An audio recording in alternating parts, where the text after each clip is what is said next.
let's come to one of the surprising issues that emerges out of the United States is the tremendous springboard of women. And in Hermetic America, some of the most extraordinary figures in Hermetic America are women. And we talked a little bit about one of the earliest of those women, Margaret Fuller, who was born in 1810. She was born right around the time that Abraham Lincoln was born. And had she not have died when she was just really coming into her maturity, she drowned in 1850, so she was not quite 40 years old. Margaret Fuller, who became an extraordinary figure, became the editor of the Transcendentalist famous magazine, The Dial, with Ralph Waldo Emerson. And this was in 1840 when she was just 30 years old. A co-editor with Emerson and Margaret Fuller was Thoreau. So that you had this very compact group. And they were not just wanting to make a magazine, but they wanted to make a focused platform within which a new transform could take place. The key to it was the expansion of a primordial sense, not of Christianity, but of Jesus. And a great deal of the pressure to do this came from the young Emerson, who, as we talked about, had become the pastor of the Second Church in Boston, one of the Boston Brahmin great facilities, and after 6 years had left, had resigned, had literally said, I can no longer preach in a church. And he began then giving presentations, lectures to a general public to encourage them that there was more happening than could happen in institutions. And he never again would join institutions. And one of his earliest addresses was on American civilization. And as a follow-up to that, he gave an address to the Harvard Divinity School, encouraging them to understand that all of the institutional history of a Christianity, of a Christianism, was something that belonged to the old world. But it belonged to the old world, not to the ancient world, not to the primordial world, and that the new world of the United States, the new American world, was an ancient primordial world coming back into play again. And that the key fulcrum of the change from the old to the primordial, which is also the new, was self-reliance. That one had to come to a realization that who you were was not defined by previous doctrines, by previous dogmas, that the outline of your possibilities was not drawn by the institutions and their reach into your life into your character, into your person, and that it was incumbent on all in the new world to recover the primordiality of their own being, their own spirit. Margaret Fuller, in writing to this point, deepened it and underscored that women were especially victims of the circumscribing of what they were, of what they could do. And she wrote this way: I have no doubt, however, that a large proportion of women would give themselves to the same employments as now: motherhood, marriage, being home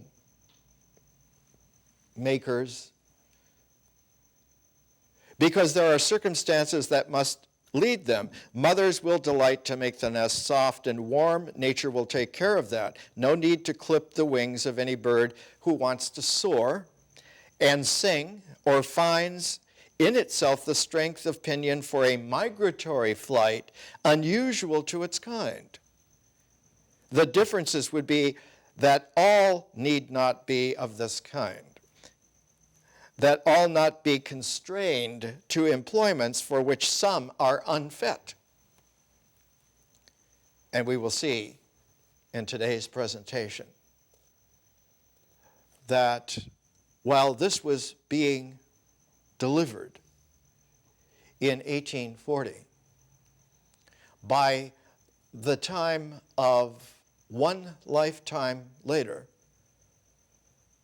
a great Hermetic American woman, Amy Lowell, would exemplify the freedom of the New World, future, primordial, ancient woman in her own lifetime.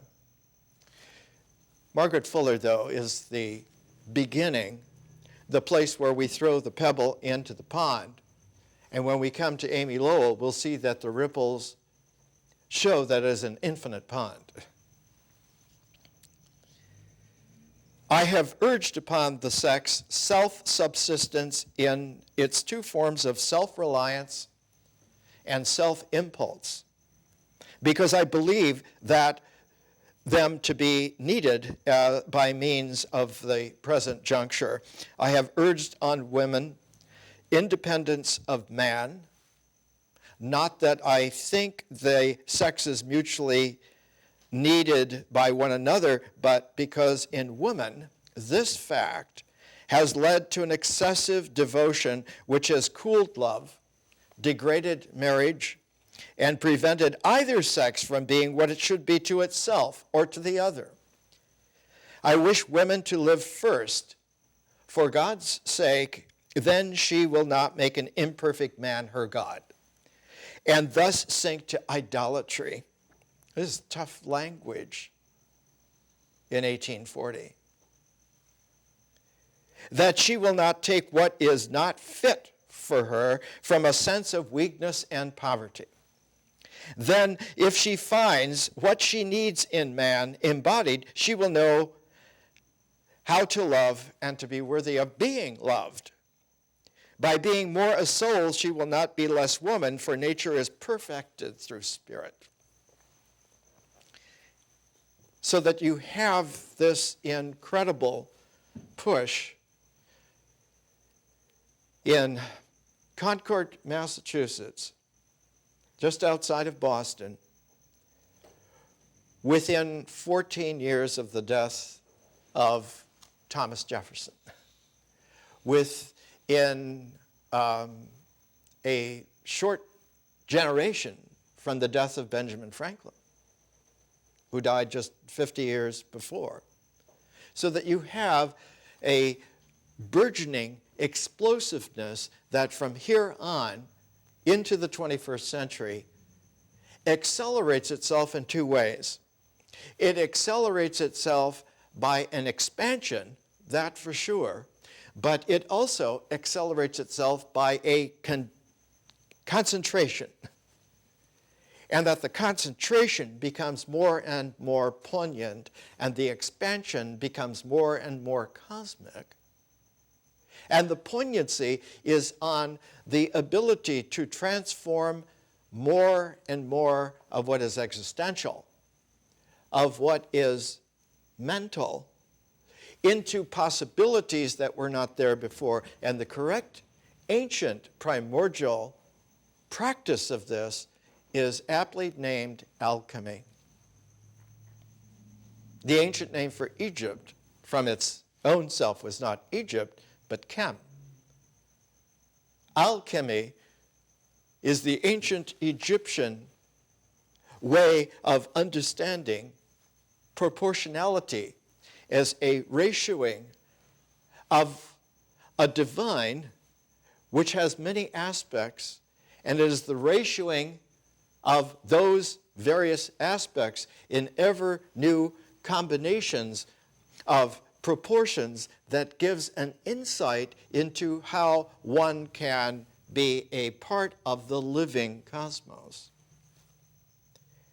And that the detail of the living cosmos is that it occurs fresh every day, and each day is prepared by an equal night, and that night will have 12 gates through which then the sun will rise on the day, and there will be 12 hours for that day. And at sunset, the entry into the night is the entry into a nether world, which at the same time is a cosmic world, and that it is the plane of the earth in the day that is like a diameter of this great, huge sphere. That the lower part is a netherworld, the upper part is an overworld, and that they together are a beyond each world which is eternal. And as the course of each day, for while the sun has risen and before it sets, in that concourse as it goes over the dome of the sky, it illumines the diameter of the day of the world, and it is fresh every day. And if the preparation has been right, if one has emerged from the gates of the night, from the netherworld, one will participate in the day with an overworld expansive view. One will have a divine visionary understanding of what this day is doing in eternity. And having done that and completed the yoga of that day in that way, one is better prepared than for that coming night to go with an ever more rhythmic motion through the 12 gates of the night and to rise with the sun of the next day renewed and freshened, and the vision occurring not just again, but occurring for the first time again. That there is a primordiality at all of the steps, all of the stages. One has not built up an itinerary. One has not cemented an agenda. One is in an ongoing dynamis of which it looks like a pilgrimage to those who are outside, but to you who are inside, it is a practice of the, as Plato said, time is the moving image of eternity. So that temporality is an image. The existence of things and actions in their effective sets, the rituals, are images of appearances and not the reality. The reality is not that there are archetypal things. That is really juvenile. It is that the archetypal eternity is all things and exactly this thing in a deep complementarity, so that one can look more and more at the actuality of something. And we saw the ability already in Jonathan Edwards, who died from a smallpox inoculation in 1758, just as he was entering as the president of Princeton, one of the earliest presidents of, it was called Princetown at that time, Princeton. He had been a minister. He had been one of the most famous American ministers that we have delivered, and he was locked out of his church, very much like the play Night of the Iguana by Tennessee Williams, about the Reverend Shannon being locked out of his church for having a sexual encounter with a young woman in the congregation. Edwards was locked out and sent to the lowest rung on the ladder. He was sent to Stockbridge, Massachusetts, to be a tutor for the Indians.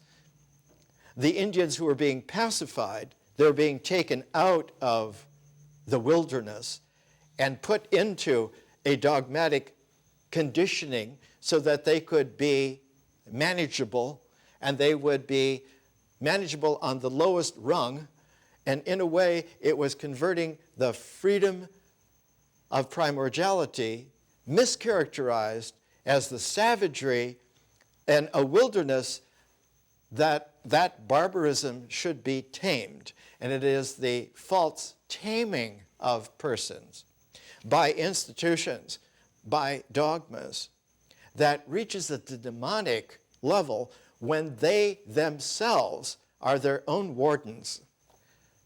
They imprison themselves so that they are looked upon as participating in the status quo, in the norm. And anyone who tries to be outside of the shape, outside of the configuration, is seized upon as being unruly, as being suspect, and finally, probably, as being demonic. All of this comes to a head when the editors of the Dial, the readers of the Dial, there were not many, there were maybe 200 or 300 at the time. But they decided that they needed to put it into practice, and so they opened up a utopian community called Brook Farm. And the membership of Brook Farm reads like a who's who of early New England genius, running all the way from Emerson and Fuller and Thoreau to Nathaniel Hawthorne, etc. It's an enormous undertaking. One of the figures who was prominent in that, as we have talked about, was Bronson Alcott, who was a little bit older. Emerson was born in 1803, Alcott born in 1800. So Alcott was born with the inauguration, the first election of Thomas Jefferson, and he lived to be 88. And soon was not only running a wisdom school in one of the temples in Boston, so it was called the Temple School, but began then to set up another kind of utopian community called Fruitlands, and then to spearhead opening up the Concord School of Philosophy, which ran for many years and included finally individuals like William James lecturing there.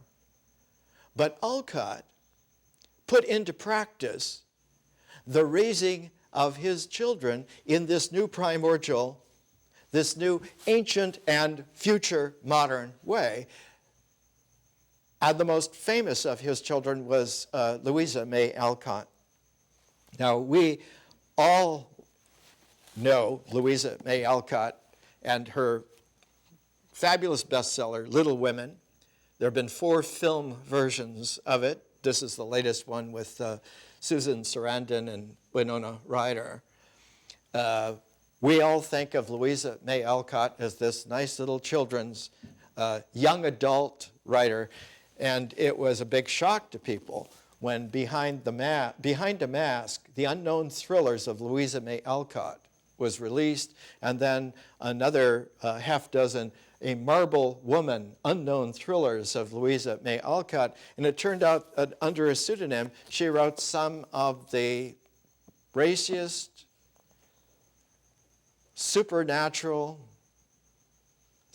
thriller detective story, eerie, violent, sexy tales of the age.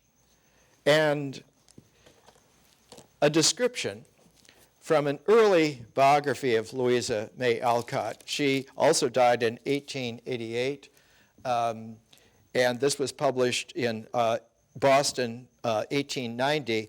Just a few sentences at the end, the conclusion. Miss Alcott's appearance was striking and impressive rather than beautiful. Her figure was tall and well-proportioned, indicating strength and activity. And she walked with freedom and majesty. She had a gait, and she was her own person. Her head was large, and her rich brown hair was long and luxuriant, giving a sense of fullness and richness of life to her massive features. She was not a little girl. She was formidable. She was a lioness. While thoroughly unconventional and even free and easy in her manner, she had a dignity of deportment which prevented undue liberties and made intruders stand in awe of her. Generous in the extreme in serving others, she knew her own rights and did not allow them to be trampled on. She repelled the spurns that patient merit of the unworthy takes, and had much of the burned spirit that sings, "A man's a man," for all that, in the presence of insolent grandeur.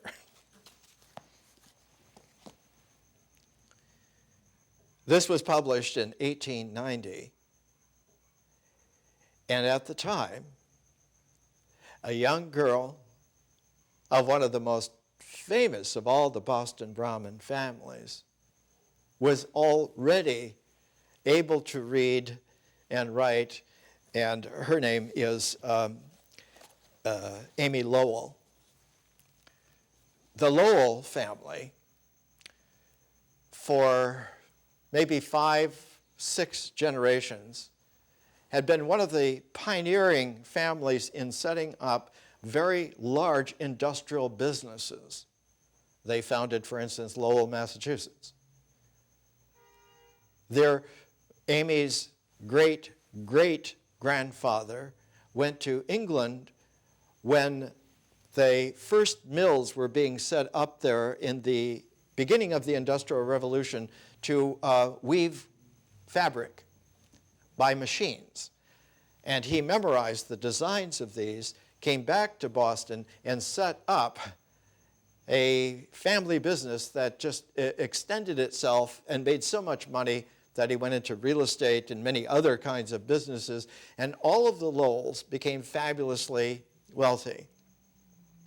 But of all the Lowells, the greatest was the first Lowell woman to come upon the scene like a lioness, and that was Amy Lowell.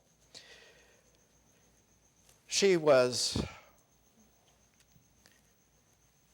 not quite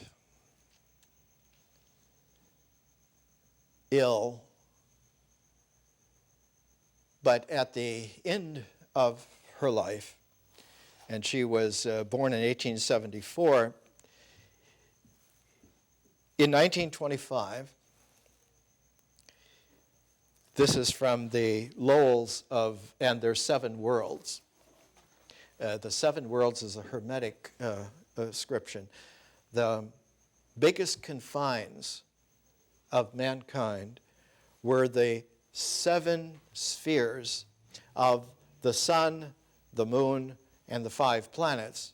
The Greek word for that was the hymarmene, and it meant that it wasn't just the strength of human institutions. It wasn't just the strength of human rituals or of the inculcation of human institutions, but that there was a confining done by the moving bodies of the star system on the earth, and that those 7 worlds were the onion of fate. They were the way in which destiny confines and constrains not just you, but all of us permanently, as long as we are here.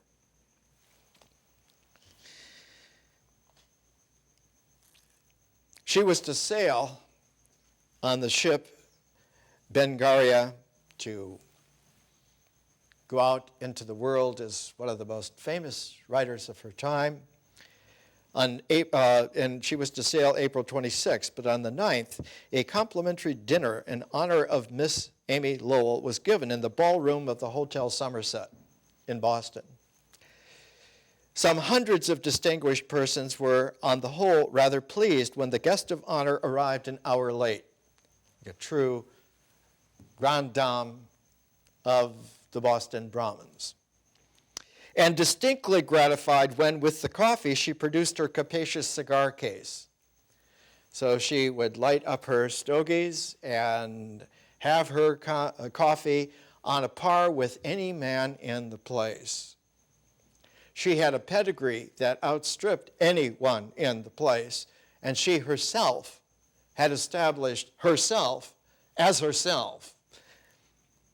There were laudatory speeches covering every phase of her work by men and women who knew what they were talking about. Glenn Frank, editor of The Century magazine, speaking out of turn to catch the midnight train for New York, nominated her for president of the United States. Amy arose saying that the speeches of the evening were such that she hadn't recognized herself, but she hoped her cat Winky would when she got home, and then read a couple of poems to them. What she was saying is, you cannot constrain me by compliments, by laudatory. I am outside and have lived outside of all of those constraints. And later,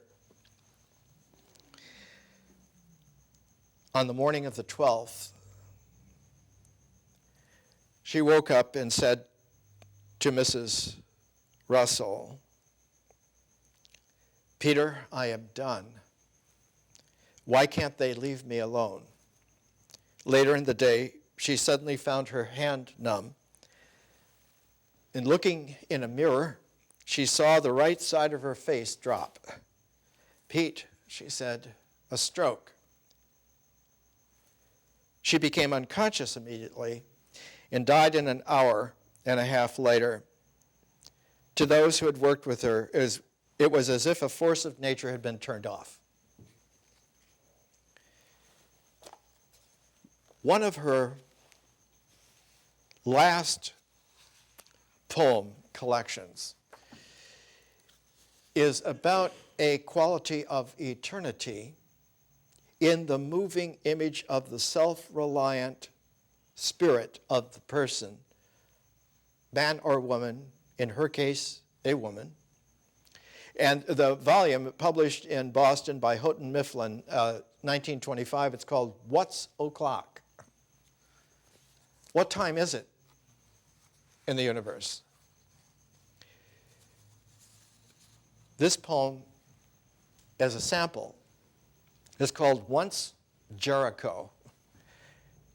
And it's about Jericho because Jericho was recognized by that time as being one of the earliest human communities on the planet, where farming was introduced for the very first time.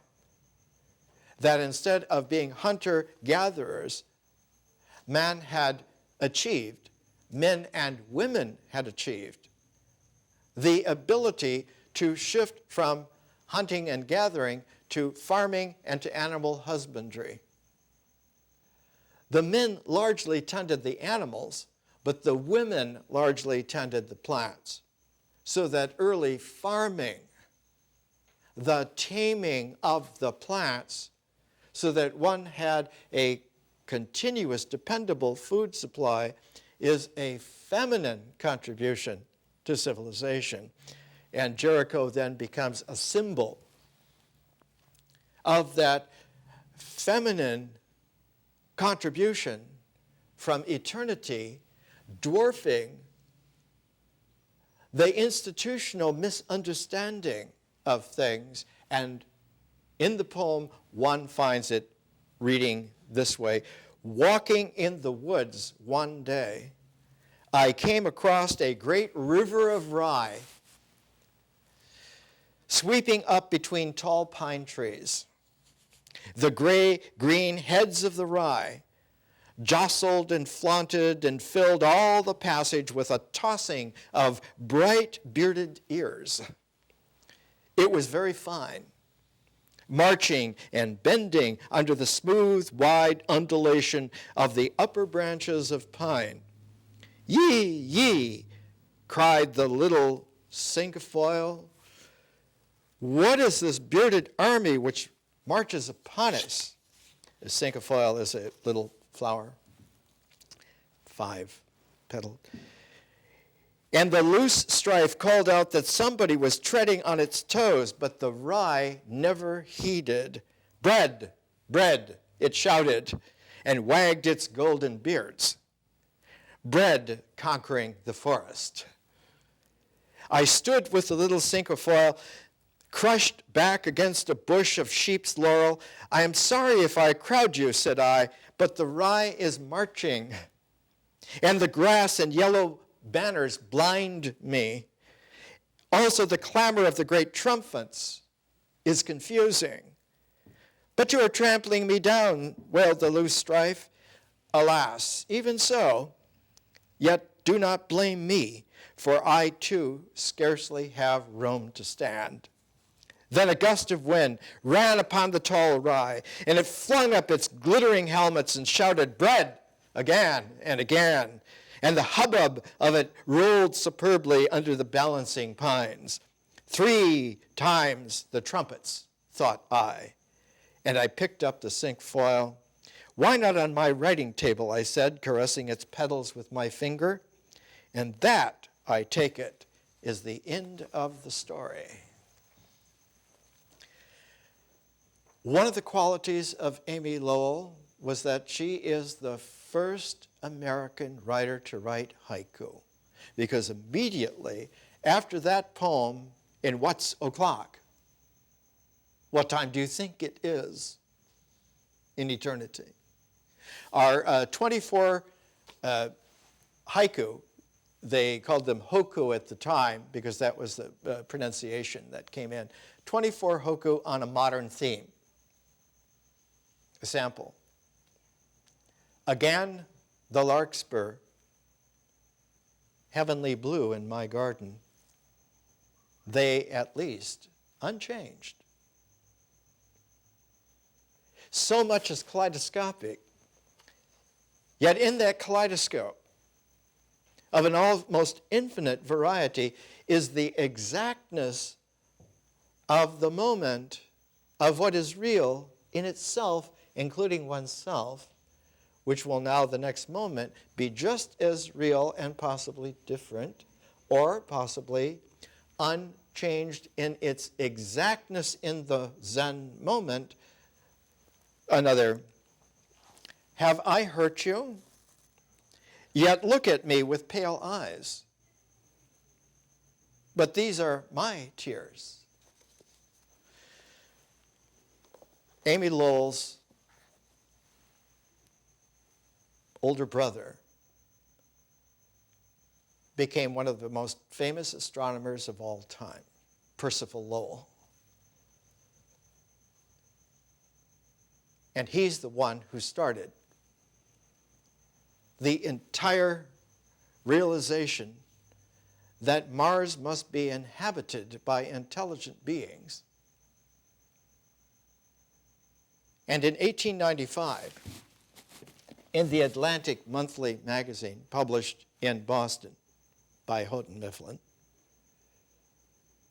From May, June, July, and August of 1895, these are old volumes of the collected Atlantic Monthly, he presented 4 essays in 4 months about Mars, about its need to be looked at as an intelligently ancient inhabited place.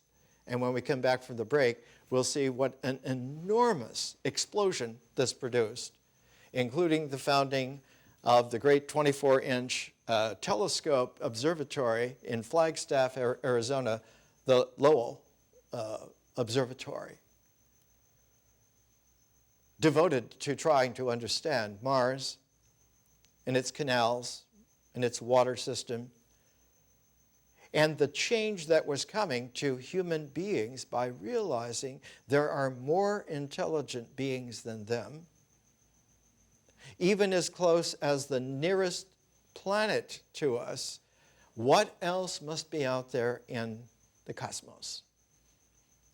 One of the qualities that is peculiar is that it wasn't until he was a very mature man, he was born in 1874, that he even began to think in these terms.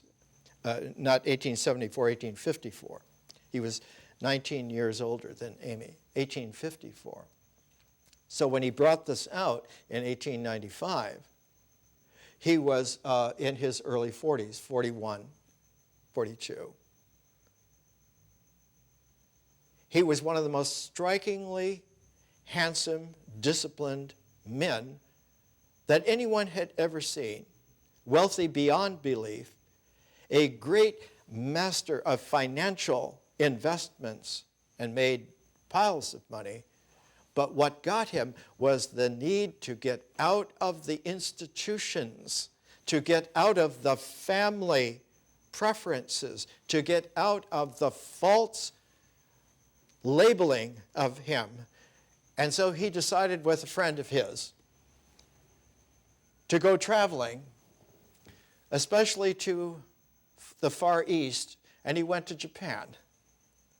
And in Japan, he immediately set about learning Japanese almost in record time and became so proficient and so respected that when the new established independent country of Korea, centered with the capital in Seoul, wanted to open up as an independent country a trade relationship with the United States, they contracted Percival Lowell to be their ambassador to the United States to make these deals, which he did greatly to the advantage of the new Korea, and then spent another 10 years in Japan, where he became the author of a whole new way in which Japan looked upon the West, and part of the development of Japan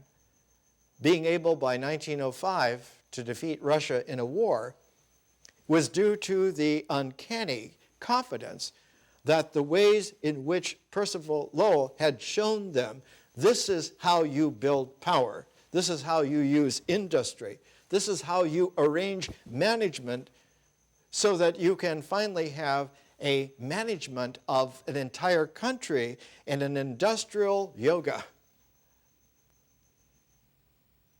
At that point, he was reminded that there's something even larger to organize, and that astronomy needed to investigate the stars.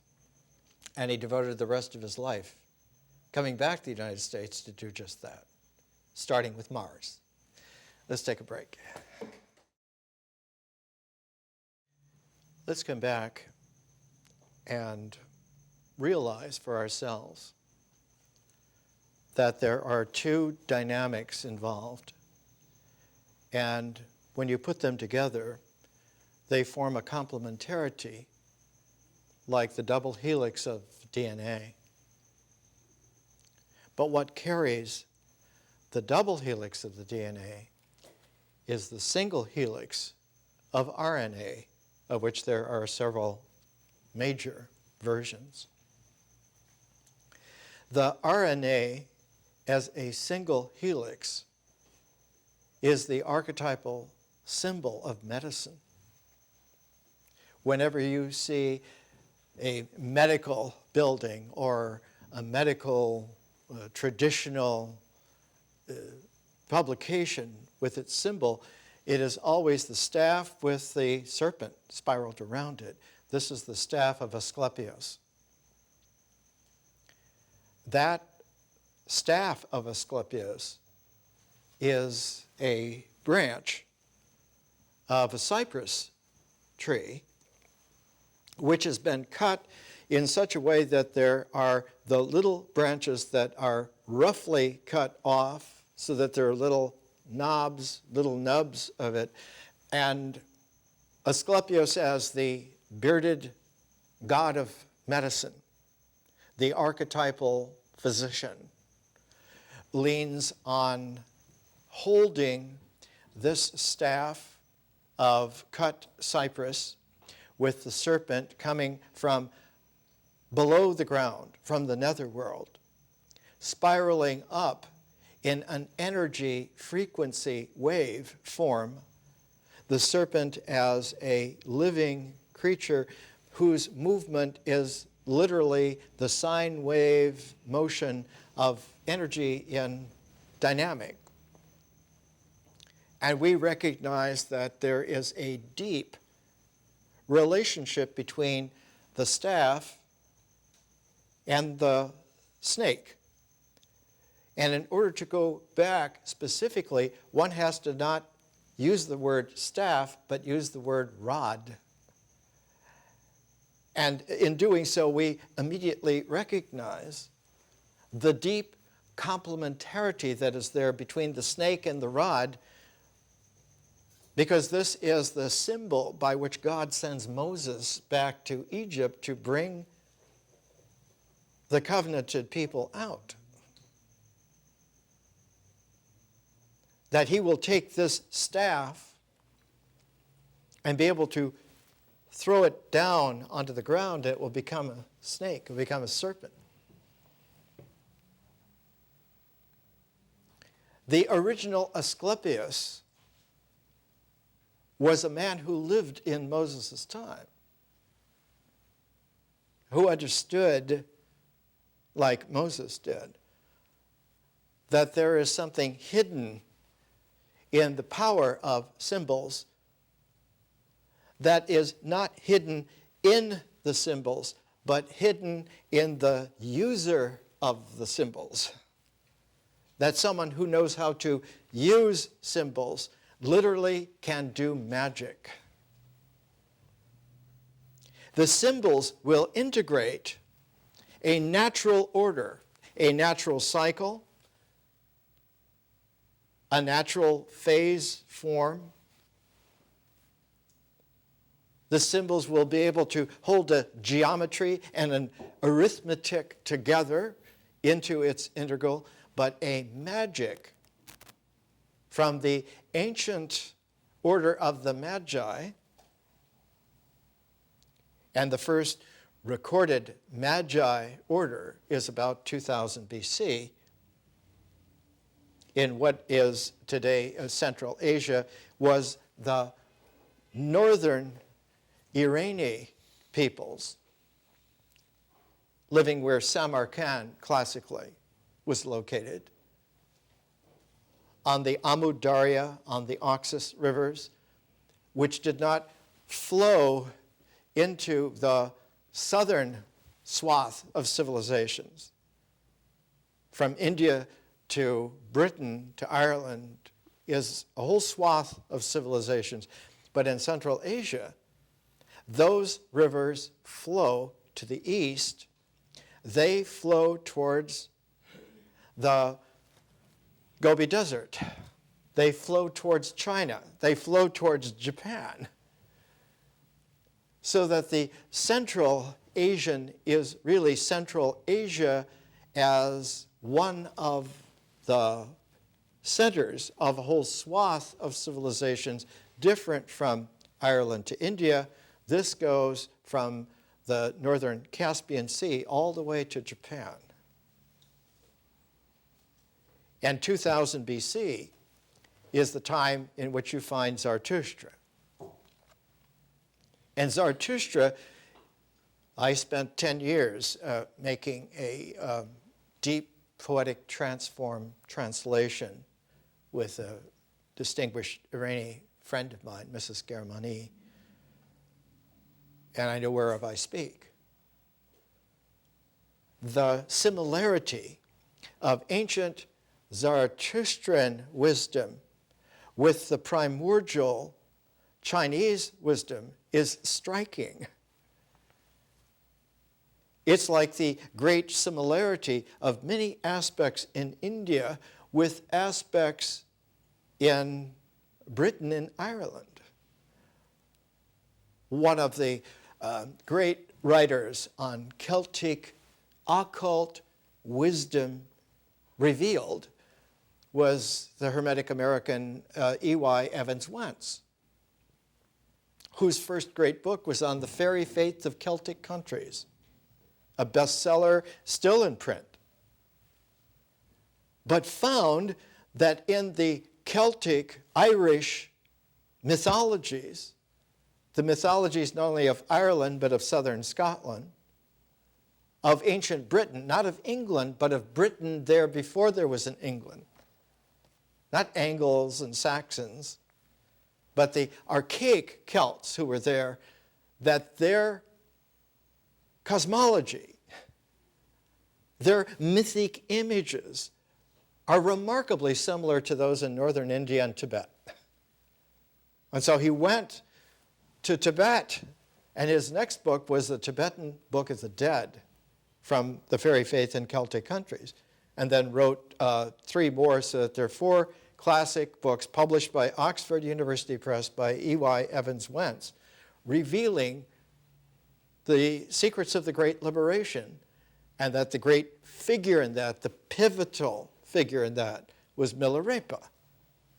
And Milarepa's place where he had his ashram was Mount Everest. So that Milarepa is really a cosmic yogi that he chooses as the place where he will do his ashram training of people. He will do it here on Mount Everest, that scale of a man. And in order to deliver his teaching, Milarepa wrote thousands and thousands of poems, songs, the songs of Milarepa. But also understood what to someone on the outside is occult, but to someone who has practiced it all their lives, plural, it is the way in which eternity gives a vibratory presence to time, which brings into emergence all of the dimensions of space, which then give shape and give form. So that time is the first dimension of not space-time so much. It is space-time from the outside, but from the inside is time-space. But being on the inside of it is being on the inside before it moves as time, and that is pure consciousness. So that from the quintessential 5 dimensions of conscious time space, the way in which forms emerge is instantly real as they actually are, and that they keep emerging real, but so quickly that it seems as if they maintain themselves and are then substantial. The Greek term for that is ousia. But the allness of the incredible vibrational rapidity is not called substance, but is called spirit. pneuma. It is the spirit, eternal, that gives the context in which the vibration of energy achieves a dynamism in time and achieves an energy form in space, so that one can finally say, not in arithmetic, you could never say it in arithmetic, not in a mythology, you could never image it in a mythology, but you can express it exactly in an equation, E equals mc squared. Because the carrier, there always is a carrier. The carrier from eternity into time that blossoms as space and thus form, energy equals mass times the speed of light squared. It is the speed of light in space then that is the carrier, and what one says, light, the photon particle, carries the scalar of electromagnetic energy. But it carries it discretely. It doesn't carry it as if it were all. It carries it as the all occurring instantly billions of times per time unit. And so one has a continuity, but the continuity is not that it is statically substantive, is existentially there. It is just remarkably accurately there, minutely in a difference, because in every atom, every atomic structure, there's no way to tell where the there is of an electron. Wherever it was there, you can count on the next trillion vibrations being different from where there was. But they will be approximately, and the only way that one can image it, give it a metaphorical word, is that its orbit will be at a certain energy level. It will be exactly 0.511 electron volts. Always. Every electron will have then its orbitals, and when an atomic structure fills out, it doesn't fill out arithmetically. It fills out in a paired balance.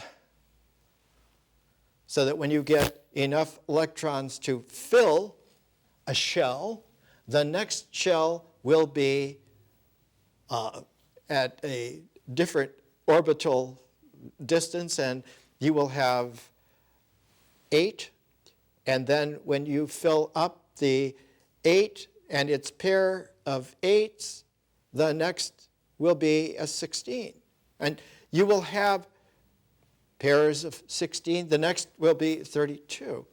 It is the Hermetic essence of understanding reality that is difficult for someone outside of it, because they cannot imagine it because it's not imaginable.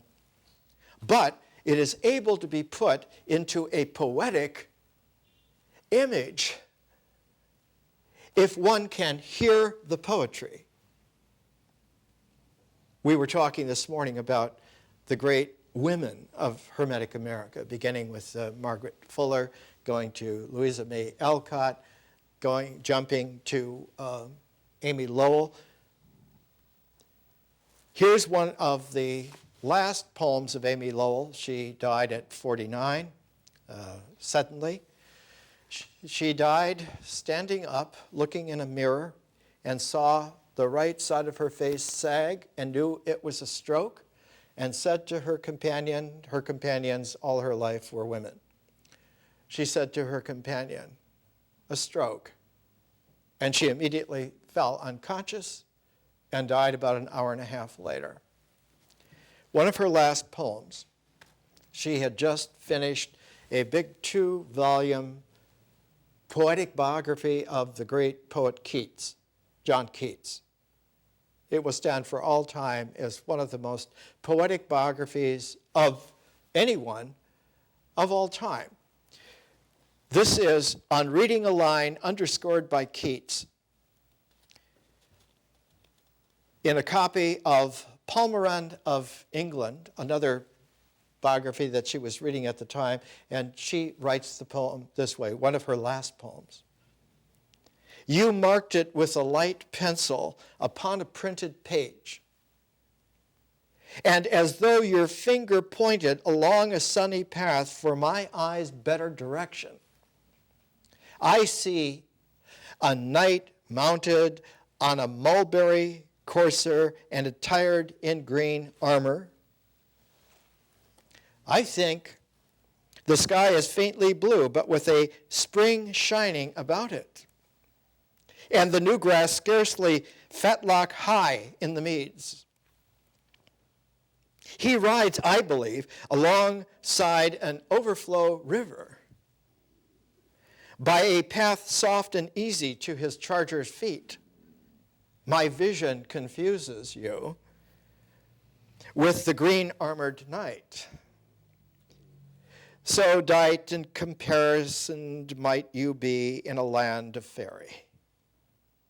Thus, with denoting finger, you make of yourself an escutcheon to guide me to that in you which is its essence.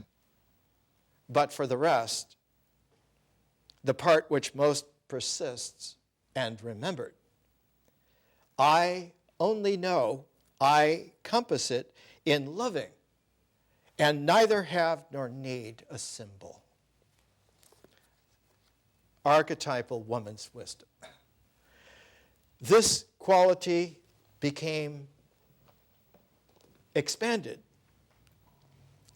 because her family, as I pointed out, had long been associated not only with the Industrial Revolution in Europe. They were the first to set up mechanical industrial cloth mills in Lowell, Massachusetts. Became fabulously wealthy. All of the Lowells then became famous, and all of them were men until Amy Lowell became the most famous of all the Lowells. And when she smoked her cigars and drank her black coffee with the men, they knew that she was a better man than they were. Her brother Percival, who became one of the great astronomers, and we'll get to the echo of what happened with Percival Lowell's Mars in just a moment, and find that at the far end of that is one of the great Hermetic American women, one of the greatest science fiction writers of all time, Lee Brackett. But with Amy Lowell, with her brother Percival having been involved with Japan, having been selected by the new country of Korea to be the first ambassador from Korea to the United States, choosing an American to do that, set up a whole new relationship between Korea and the West, and then his 10 years of living in Japan set up a whole new relationship of Japan with the West. For Amy Lowell, not only being able to write haiku, and we read a couple of her haiku before the break. Here's another one. Morning and evening, yet for us once, long ago, was no division. She joined a lady friend of hers who took the pen name Florence Ascough, and in 1921 published in Boston, Houghton Mifflin again. Houghton Mifflin are the publishers of Tolkien in America. They've been there from the beginning. Ticknor and Fields became Houghton Mifflin, and Houghton Mifflin has been one of the archetypal Hermetic America publishers for the last 150 years. She published in 1921 with Florence Ascough Fir Flower Tablets, poems translated from the Chinese. One of the most impressive collections of Chinese poetry translations ever done, still to this day. Now, I know how difficult it is to translate in this way from another language. Having spent 10 years translating Zarathustra, who did not write in Farsi, he wrote in ancient Avestic. And one of the qualities of ancient Avestic is that it is a primordial Indo-European language, and that through the refinement of 1,300 years, English has transformed and refined itself enough that by the early 21st century, English was refined enough to be able for me to get back to the primordiality of the Indo-European language and to understand the Avestic eye to eye. And I did the same with Chinese.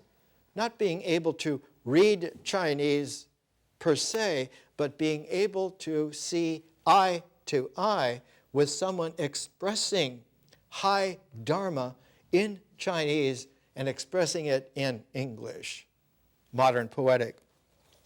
This is one of Amy Lowell's translations of one of the greatest poets of all time, and the Chinese consider him, along with his friend Tu Fu, to be the two greatest poets in their entire heritage. And he certainly, with Tu Fu, are among the 10 best poets of all time on the planet. This is an answer to an affectionate invitation from Tsui 15. Amy Lowell writing as if she were Li Po, who wrote the poem in Chinese, and now she's writing it in high Dharma English poesis, so that Li Po spirit, through her spirit empathy, can speak in English originally. It's not a translation. She says in the beginning, she says in the preface, because she was very direct, this is cigar-smoking Boston Brahmin genius. Let me state at the outset that I know no Chinese. My duty in Mrs. Askow's and my joint collaboration has been to turn her literal translations into poems as near to the spirit of the originals as it was in my power to do. Now, when I translated the Tao Te Ching, I used the best character for word original expression, the Chinese characters into English words. And the person that I used was D.T. Suzuki, the great Zen master. Because when he was 21, and his Zen master was quite insistent that D.T. Suzuki at 21 accept an invitation from Paul Karras in Chicago, Illinois, to go there and help him translate Asian classics, spiritual classics, the Chinese, the Japanese, etc. And the young D.T. Suzuki was a genius, even at 21, but he hadn't had his satori, his moment of enlightenment. And so Shoyin Shaku Roshi said, you may not go to the United States if you do not have your satori, your moment of enlightenment. And you must understand here, the first moment of enlightenment is not a moment, but is the phrase Aldous Huxley once used, it's the breath of eternity. It is not a moment in time. It is a space in time where the eternal discloses its real. And D.T. Suzuki was told by his Zen master, Shoyin Shaku Roshi, not only can you not go to the United States, but you must commit harikiri. You must kill yourself. And you have just a few days. And if you do not, then you must take your life. And the young D.T. Suzuki thinking about it, worrying about it, could not do it. And at the last moment of the last day, he said later, he lived to be 97, he said, I walked out of the Zendo, and all the trees were transparent, all the buildings were transparent, and I looked down and I was transparent too. Here is Li Po, Amy Lowell, using Florence Askow's Chinese character for words, and then Amy Lowell redoing the language so that the words were transformed by her visionary differential consciousness.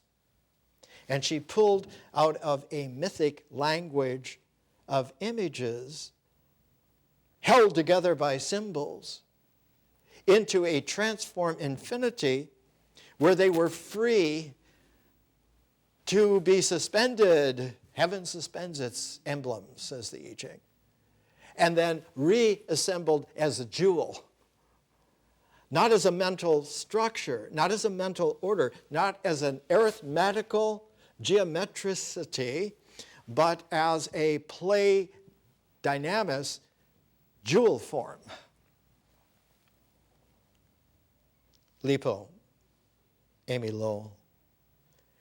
You have the bird's footprint characters. You suggest that we drink together at the Lute stream. The characters you wrote are in the center of a foot of pure white silk. They are like exquisite clouds dropped from heaven. Having finished reading, I smile into the empty air. I feel as though my friend were before me, reciting verses for a long time. The characters are not faded. I shall keep them in my sleeve, and they shall last 3 years. It is a deep quality that appealed to the spirit of Hermetic America by this time. One of the figures that we're looking at today was her brother Percival Lowell, who, as we said, was a financial genius. He ran the family's industrial center in Lowell, Massachusetts for about 6 years, and then decided that he, as we said earlier today, he had to get outside of the false-defining institutions, out of the falsifying, preemptive defining of the family, out of the strictures on him as a man who had to be a man in these ways which are socially acceptable, and he refused. He not only refused, he had the brilliance, he had the money, he had the courage, not only to step outside the lines, but to step off the paper on which lines are drawn. And so he reconfigured himself by learning the Japanese language, which is not an Indo-European language, in record time, and became able to write not only beautiful Japanese, but esoteric Japanese. He published 4 books. The first was published in 1885. It was called Chosen. We choose ourselves to be real at any given hiatus in the moments of assigned time. They do not choose us to be us. We are us when we are. Gurdjieff's famous phrase, I am only real then when I am. His second book was called The Soul of the Far East, published in 1888. the same year that Bronson Alcott died, that Louisa May Alcott died. And The Soul of the Far East was enormously successful. But his last book, he wrote a third book called Noto, about his travel tale in 1891. But his final book in 1894 was Occult Japan. And for Occult Japan, he went into the most esoteric of the Buddhist trance states. And he wanted to disclose to people that these deep trance states were not metaphysical. A metaphysical is a projection of a mentality structure. They have nothing to do with metaphysics. If you want to use a term, you have to use a term that William James brought into play in a special way. It is a paraphysics. It's a parapsychology. Para in ancient Sanskrit, Indo-European language means beyond. A yana is a way. A Mahayana is the great way. A Parayana is the real beyond, which is distilled from the Mahayana.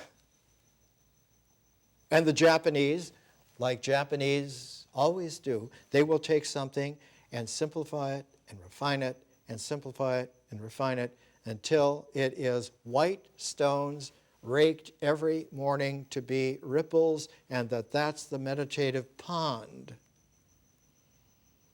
with maybe a rock or two so that the raked sand will ripple around that form in that raked white, and you don't have to read anything about the Mahayana to get the Zen of the Parayana. And as soon as Percival Lowell was at that level, a friend of his said, "It's time for you to leave Japan for the star system." Do you remember how when you were a boy, you were looking through your little 2.5-inch telescope? Well, here's an article from Italy from a man named Schiaparelli, who says that he thinks that through his telescope he saw canals on Mars. And so Percival Lowell decided, I am not going to go back to Massachusetts, to Boston. I'm not even going back to Earth. I'm going back to Mars. I have the money, so I will build a very large telescope. So he built a 24-inch telescope, and he put it in Flagstaff, Arizona, and he called the property Mars Hill. It's that observatory that he spent the rest of his life developing, not only the idea that Mars is inhabited but by super intelligent beings, and that one of the difficulties is that those super intelligent beings may be so much more super intelligent than us that it is going to cause consternation. Now, the 4 articles from 1895 are in the Atlantic Monthly, this collection of these Atlantic Monthlies. And one of the readers of Percival Lowell's 4 essays on inhabited Mars was H.G. Wells, and in 1898 he published The War of the Worlds. Here's how it reads at the beginning. Book 1, The Coming of the Martians.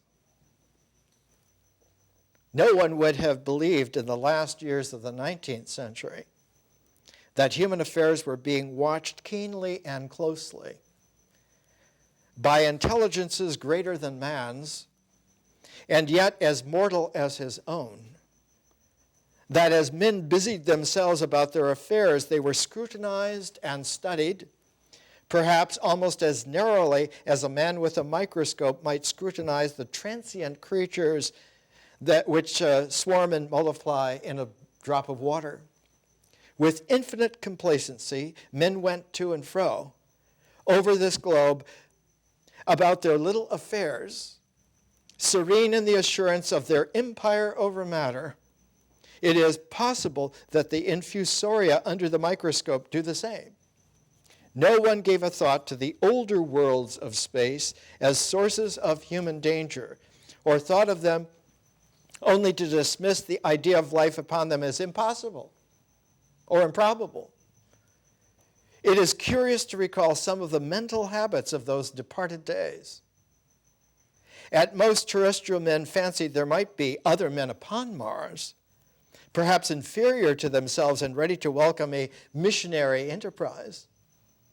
Yet across the gulf of space, minds that are to our minds as ours are to those of the beasts that perish, intellects vast and cool and unsympathetic, regarded this earth with envious eyes, and slowly and surely drew their plans against us. And early in the 20th century came the great disillusionment. We are replaying the War of the Worlds in an expanded interstellar version today with the aliens, the UFOs, the takeover of human civilization. And that quality needs to be appreciated. And next week we will go even deeper and deeper into it. I want to give you a preview by showing you the cover of a book that we talked about, published in 1853. It was begun in 1840. It was begun at the same time that The Dial was founded as the Transcendentalist magazine by Margaret Fuller and Emerson and Thoreau. The Secret Sacred Teachings of Day-Kuda, the last prophet of the Elk Nation, and Day-Kuda, an engraving was made by his writer, Walter Pidgeon. Day-Kuda understood that he was one of the last of the great Sechim, not just the wise man of a tribe, but he was a Mahayana Sechim. He was a wise man of the primordial American spiritual brilliance, because he knew how to interpret all of the different kinds of mounds that there were, many different kinds, and that these mounds were a sacred hieroglyphic, not put on paper, but put into the shaping of the earth itself, so that the surface of the earth was the record not of symbols alone, which would make an order in the mind, but ordered the earth for its transform into reality on a cosmic level, and that the American Indian brilliance was covered up by a vast conspiracy of accusing them of being savages and in need of having missionaries set them straight so that they could be put where they're put and stay. And one of the qualities in Day-Kuda, right at the beginning, is the revelation, which we will take a deeper look at, that very early in the 19th century in Kentucky, a certain cave was found. And inside the cave were American Indians, mummified exactly as ancient Egyptians would have mummified people some 5,000 years ago. And taking on that, the writer of the memoirs of Day-Kuda says, "We have not understood that we may be living not in a savage land that has no civilization, but we may have received the creme de la creme of all the civilizations of the old world long ago, and they were worked into a superior civilization that was there before the old world civilizations, that kept alive the reality of where civilizations came from. Not just from the Neolithic, but eventually the Neolithic is like the narrow part of the hourglass, but the full context was the Paleolithic. And that Homo sapiens sapiens originated in the Paleolithic, and that the American Indian spiritual brilliance kept and preserved the Paleolithic into the land in such a way that it was sacred enough to seem like a primordial wilderness to those who came to it for the first time from falsity outside, from the European institutionalized layers that covered up the land, that plowed the land, and the same thing was happening in America. The mounds were being plowed up so that they could be returned back to the Neolithic, to be places where farm crops were going to be, and that as the forest was cleared and the ground plowed up, the primordiality of America was being effaced by an industrial plague. And that by 1853, it was easily understood that we're making a cancer out of the ecology of truth by desecrating the reality of the planet. It is hard by 2008 not to understand the implications of this.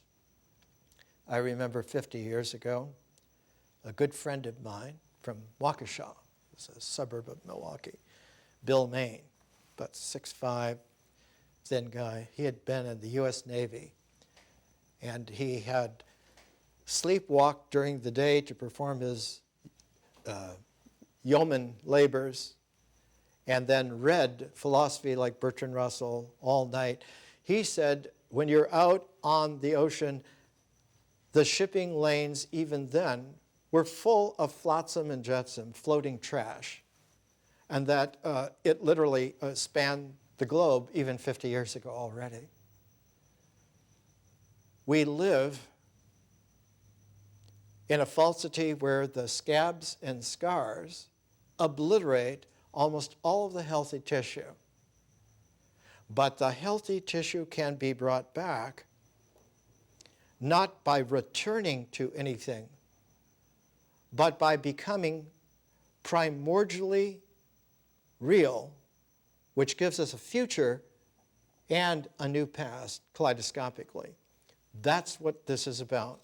And there is such a thing as a princess of Mars falling in love with a courageous Earth man and producing adventures. More next week.